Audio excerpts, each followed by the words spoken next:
Hello and welcome back to LBG Reviews. Please be sure to like and subscribe.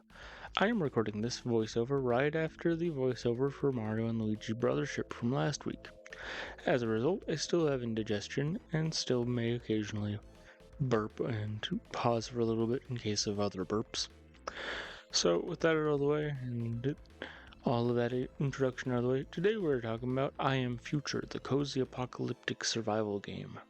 You start off waking up not knowing who you are or where you are, or from a cryopod, where you notice that you need to find your missing prosthetic hand. You find it on the tree as it was turned in on a tree and it's apparent that someone already turned it into a back scratcher. After you do this, you can pick up some debris that's blocking your pathway and find a deactivated refrigerator with an empty battery slot.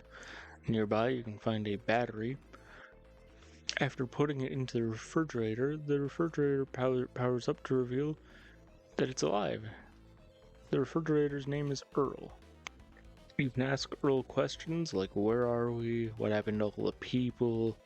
Who are you? Etc. But anyways, Earl informs you that the place you're standing in is a rooftop cafe, or the remains of a rooftop cafe, in the city of Cosmopolis. Earl doesn't know where the people are because he's been powered off for the past 6 years, and that he is Earl. He was once a world-famous chef, until one day he decided to have his consciousness uploaded into a refrigerator to continue giving culinary advice to the world. Earl then informs you that the cafe that you're standing in, it used to be the place that he worked, and that some of the staff used to go up onto the rooftop to take naps during break times, and he says that you can crash up there for the time being if you wanted to. So you decide to go take a little rest, and then you wake up during the middle of the night where you hear Earl screaming. And when you go down to go investigate, you find a massive leech on him. And then he explains that those things are called electrocytes, parasites that feed off of electricity and biomass.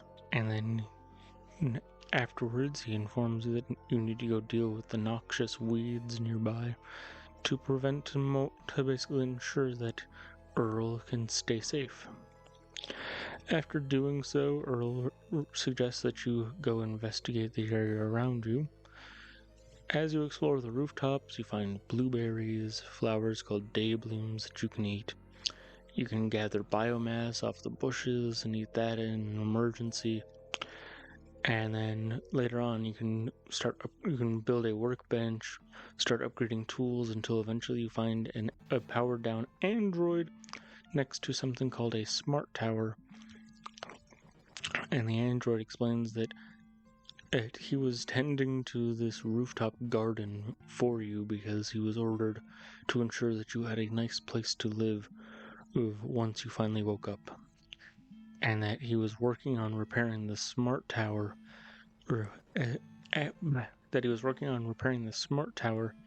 right before, he informs you that he was working on repairing the smart tower when crossing some wires wrong basically knocked him back and made him hit the wall pretty good, and that he is pretty destined to power off forever.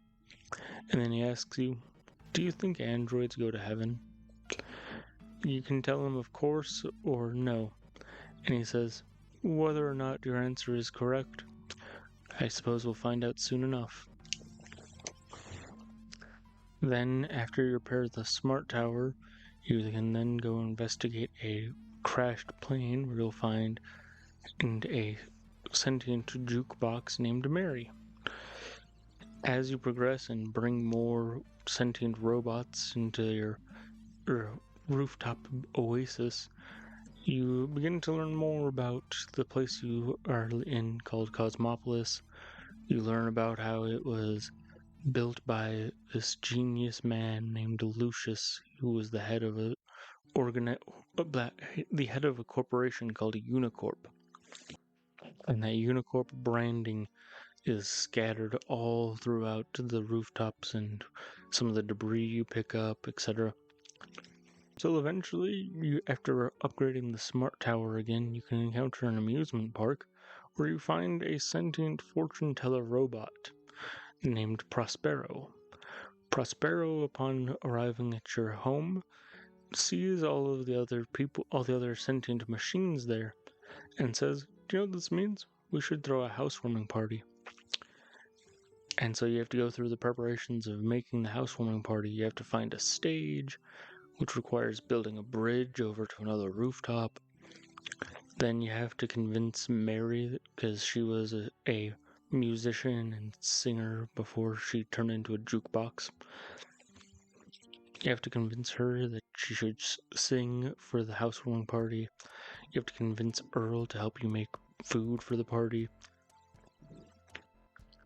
Then you have to find video games and other amusements for Prospero to offer at the party. But once all the preparations are done, you throw the housewarming party, and as you're giving a speech thanking everybody for being there, etc., you then get interrupted by a mysterious figure claiming... hang on, hair in my mouth. Blah.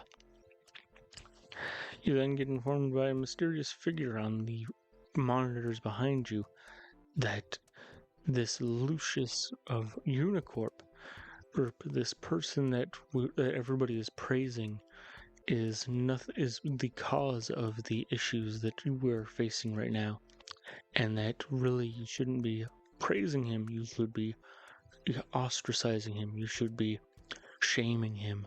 And then that kind of ruins your relationship with everybody. Everybody was previously cordial and nice. Now everybody is kind of like, I can't believe you would have done this, etc. And then eventually, as you become a bit closer with them again, you learn more about Lucius's past. You then convince Prospero to help you figure out the identity of the person who made these accusations. And you have to upgrade the smart tower again, and it's just a lot of fun. It doesn't really have any accessibility settings, but it doesn't really need any. The game is super simple. You've got a handful of buttons to press, but there is no time limit, there's no rush. Even if you run out of hunger and run out of health, you don't die. You just pass out for a few minutes, you gain back some health, and then you're able to keep moving for a little bit while you try to gather food so you don't pass out again really quick. And that's all I've got to say about I Am Future. A really good game. Really lots of fun. The only thing I would like to add is that I play it on Steam Deck, and it does have a few performance issues on there. So if you notice a bit of stuttering, a bit of lagging, frame rate drops, that's all on my end. Not yours. Don't worry about it. Next week we'll talk about Balatro, the roguelike poker game. See you guys then. Bye.